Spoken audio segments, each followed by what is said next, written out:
masuk pada pengertian gerak pada tumbuhan. Yang pertama adalah pengertian gerak tumbuhan oleh Thais dan Zeiger pada tahun 2010, yaitu gerak pada tumbuhan termasuk tropisme dan nasti adalah respon fisiologis terhadap rangsangan eksternal seperti cahaya, gravitasi, dan sentuhan.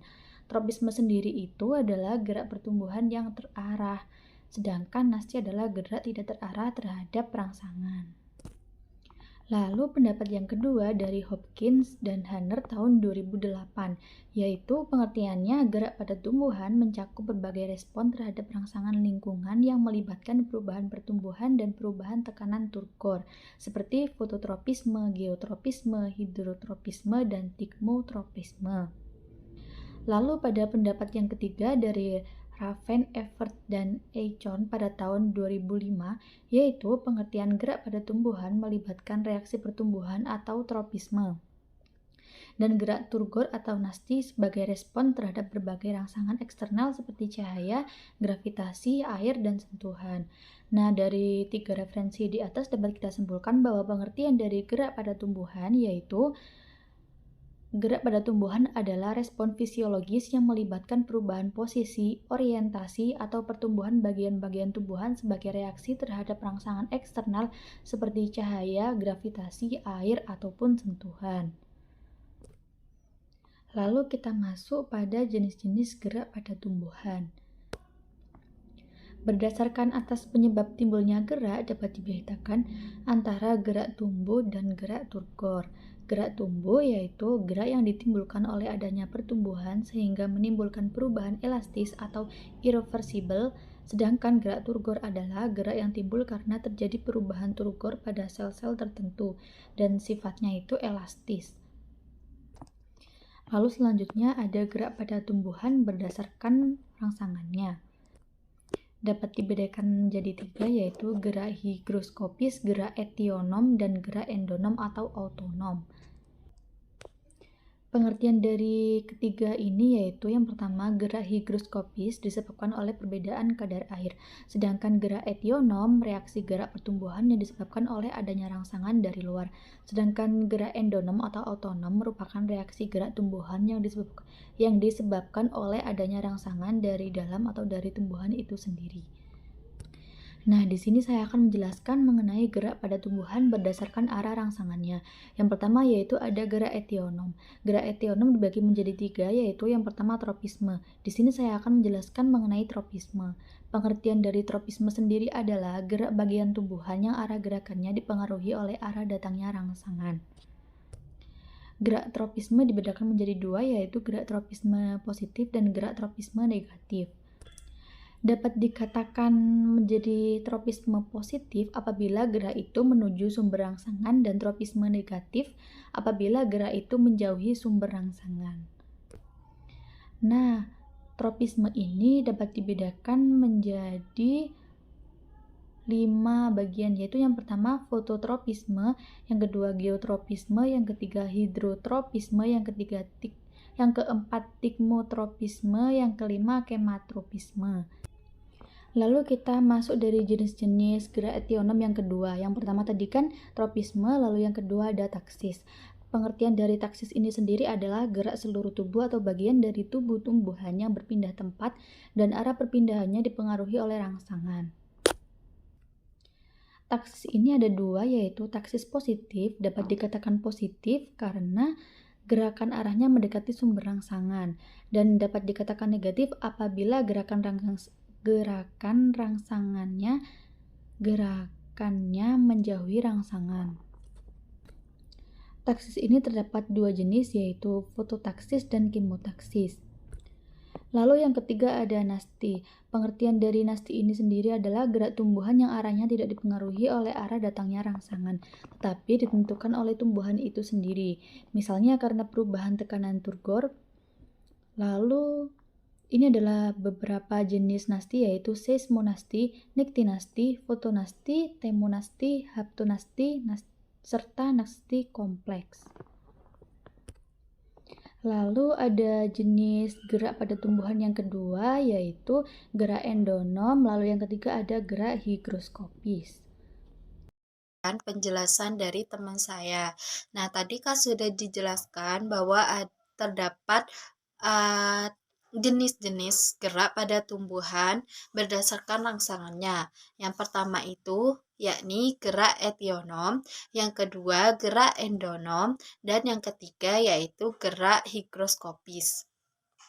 Nah, pada gerak etionom itu terdapat 3 bagian, yakni salah satunya gerak tropisme. Nah, di gerak tropisme ini juga dibagi menjadi 5 macam, yakni gerak fototropisme, gerak geotropisme, gerak hidrotropisme, gerak tikmotropisme, dan yang terakhir gerak kematropisme. Next, selanjutnya yaitu gerak fototropisme. Nah, pada gerak fototropisme ini adalah gerak yang terjadi pada tumbuhan karena adanya sebuah rangsangan dari cahaya matahari. Nah, jadi gerak tumbuhnya itu mengikuti posisi di mana adanya arah matahari. Contohnya itu pada bunga matahari. Nah, contoh dari fototropisme adalah pertumbuhan koleoptil rumput menuju arah datangnya cahaya. Nah, fototropisme itu berkaitan erat dengan zat tumbuh yang terdapat pada ujung tumbuhan yang disebut dengan auksin. Jadi yang terangsang itu adalah auksin pada tumbuhannya itu. Yang selanjutnya yakni gerak geotropisme. Nah, gerak geotropisme ini terjadi pada tumbuhan yang mendapat rangsangan yang berasal dari gaya gravitasi. Nah, jenis gerak geotropisme itu ada 2, yaitu gerak geotropisme negatif dan juga gerak geotropisme positif. Nah, kalau positif itu akar tumbuhnya, gerak pergerakan tumbuh akarnya itu menuju ke bawah atau di posisi air, adanya air. Tapi kalau yang negatif, batangnya itu tumbuh ke atas atau berlawanan dari posisi air. Yang selanjutnya yaitu gerak hidrotropisme. Nah, pada gerak hidrotropisme ini adalah gerak yang terjadi karena adanya rangsangan berupa adanya sumber mata air. Nah, pada gerak tropisme ini gerak akar tumbuhannya itu selalu menuju ke tempat yang basah atau ke tempat sumber airnya itu ada. Seperti contohnya itu pada gerakan akar pada tanaman kaktus yang menuju ke sumber mata air atau mencari air. Nah, yang ketiga itu tikmotropisme. Maaf, bukan yang ketiga tapi yang keempat, yaitu gerak tikmotropisme. Nah, gerak tikmotropisme ini terjadi karena adanya sebuah rangsangan oleh sentuhan. Entah itu sentuhan dari manusia, dari benda, atau dari hal-hal yang lain. Nah, pada gerak tikmotropisme ini sentuhannya itu dapat merangsang produksi auksin yang bisa menyebabkan tumbuhan tersebut itu melilit ke sumber sentuhannya. Saya contohkan pada tanaman anggur. Nah, pada tanaman anggur itu biasanya kan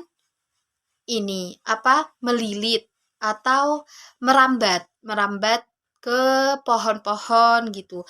Nah, biasanya kalau petani budidaya tanaman anggur itu membuat tempat untuk si tanaman ini merambat gitu. Jadi dari kayu itu kan terdapat sentuhan ke tumbuhan itu. Nah, sentuhannya itu bisa merangsang produksi auksin sehingga tanaman itu tumbuhnya itu mengikuti tempat di mana kayunya itu ada gitu.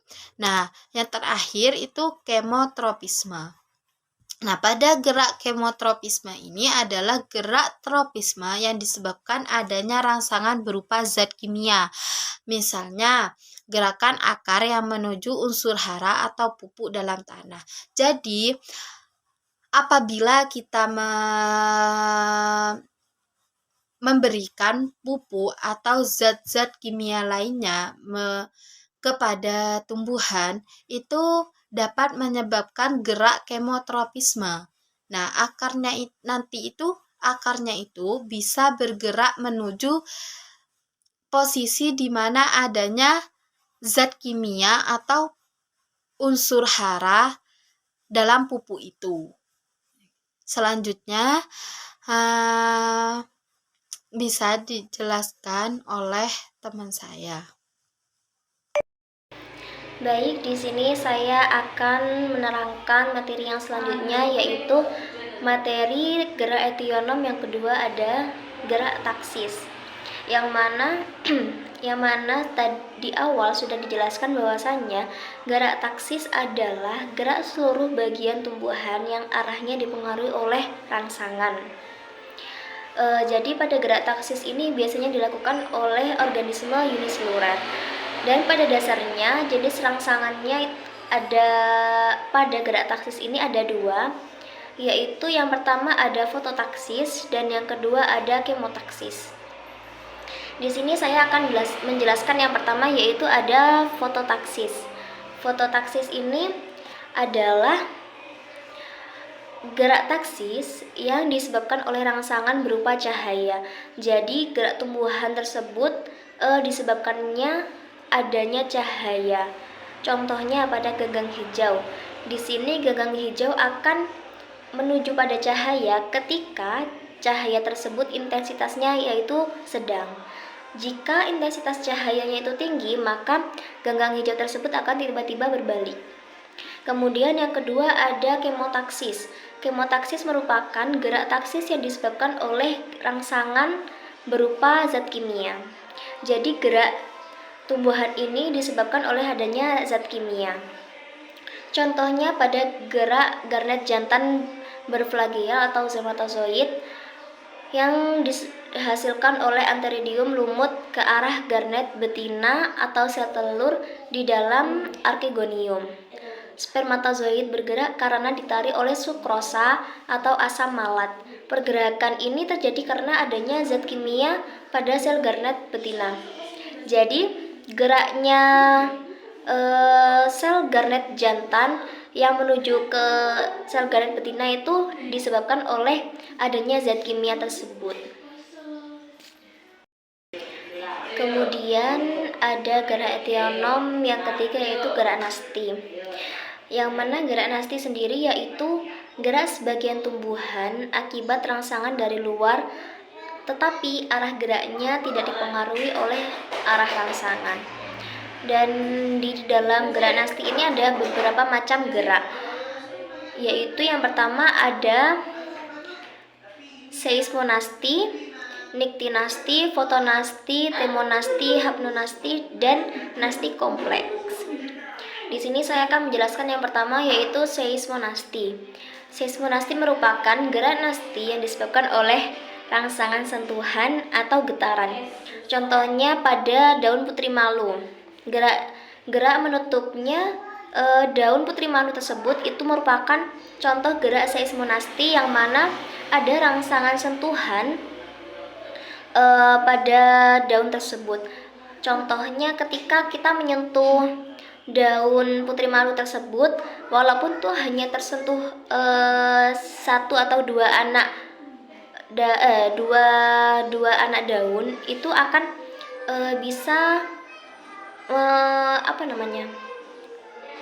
bisa merangsang anak daun yang lain. Jadi bisa diteruskan dengan anak daun yang lain. Kan ketika kita menyentuh satu anak daun di daun putri malu tersebut, maka daun yang lain akan terangsang juga untuk menutup. Tumbuhan ini biasanya merespon dalam rangsangan itu sangat cepat, yaitu sekitar 0,1 detik. setelah rangsangan diberikan dan penyebaran reaksi terhadap rangsangan tersebut ini di bagian bawah tumbuhan atau di atas tumbuhan itu antara 40-50 cm per detik. Kemudian ada gerak nasti yang kedua, yaitu niktinasti. Niktinasti ini merupakan gerak nasti yang disebabkan oleh suasana gelap, sehingga biasanya ini disebut dengan gerak tidur. Contohnya pada tumbuhan polong-polongan itu ketika malam hari daun-daun pada tumbuhan polong-polongan ini akan menutup atau mengerucut ke bawah. Jadi menutup ke bawah daunnya tersebut.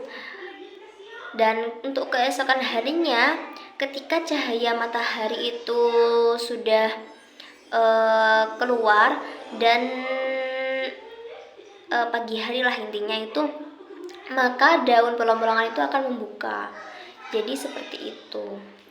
Sekian dari saya, akan dilanjutkan oleh rekan saya. Baik, materi berikutnya yaitu fotonasti. Fotonasti merupakan gerak nasti yang disebabkan oleh rangsangan cahaya. Misalnya pada gerakan mekarnya bunga pukul 4 pada sore hari. Yang berikutnya yaitu temonasti. Temonasti merupakan gerak nasti yang disebabkan oleh rangsangan suhu. Contohnya seperti mekarnya bunga tulip. Bunga-bunga tersebut mekar jika mendadak mengalami kenaikan suhu dan akan menutup kembali jika suhu turun. Nah, jadi bunga tulip itu mekar mendadak saat mengalami kenaikan suhu dan turun kembali dan menutup kembali jika suhu menurun. Materi berikutnya yaitu haptonasti. Haptonasti merupakan gerak nasti yang disebabkan oleh sentuhan serangga. Nah, contohnya pada tumbuhan dianoe atau sejenis tumbuhan perangkap. Nah, bila ada lalat yang menyentuh bagian dalam daun ataupun hewan lain, nah daun akan segera menutup sehingga lalat tersebut akan terperangkap di antara kedua belahan daun. Nah, contoh tumbuhannya seperti yang ada di gambar. Nah, cara kerja perangkap ini karena adanya nerve-like sinyal atau rambut epidermis sensori yang dapat menimbulkan potensial kerja pada perangkap. Berikutnya yaitu nasti kompleks. Nasti kompleks merupakan gerak nasti yang disebabkan oleh beberapa faktor sekaligus seperti karbon dioksida, pH, suhu, dan kadar kalsium. Contohnya yaitu gerak membuka dan menutupnya stomata pada daun. Yang berikutnya yaitu jenis pada gerak tumbuhan yaitu gerak endonom. Gerak endonom adalah gerak yang belum atau tidak diketahui sebabnya. Nah, oleh karena itu ada yang menduga kalau tumbuhan itu sendiri yang menggerakkannya, misalnya pada aliran plasma sel. Jenis gerak pada tumbuhan yang terakhir yaitu gerak higroskopis. Gerakan ini disebabkan oleh perbedaan kadar air. Sel-sel tumbuhan mempunyai kemampuan yang tidak sama dalam menerima dan melepaskan airnya. Nah, jika lingkungan dalam keadaan kering, maka sel-sel yang lebih cepat melepaskan air akan berkerut, sementara sel-sel yang lainnya relatif tetap. Nah, akibatnya akan terjadi tarik-menarik antara bagian yang kekurangan air dan bagian yang normal. Nah, kekuatan tarik-menarik ini akan menentukan arah gerak tumbuhan. Nah, contohnya yaitu pecahnya anulus pada sporangium paku. Anulus merupakan kumpulan sel berdinding tebal sekitar sporangium paku yang berfungsi untuk melepaskan spora, seperti gigi di sekitar mulut, kapsul pada lumut. 2. Pecahnya kulit buah polong-polongan. Cukup sekian penjelasan dari kelompok kami. Mohon maaf bila ada salah kata. Terima kasih. Wassalamualaikum warahmatullahi wabarakatuh.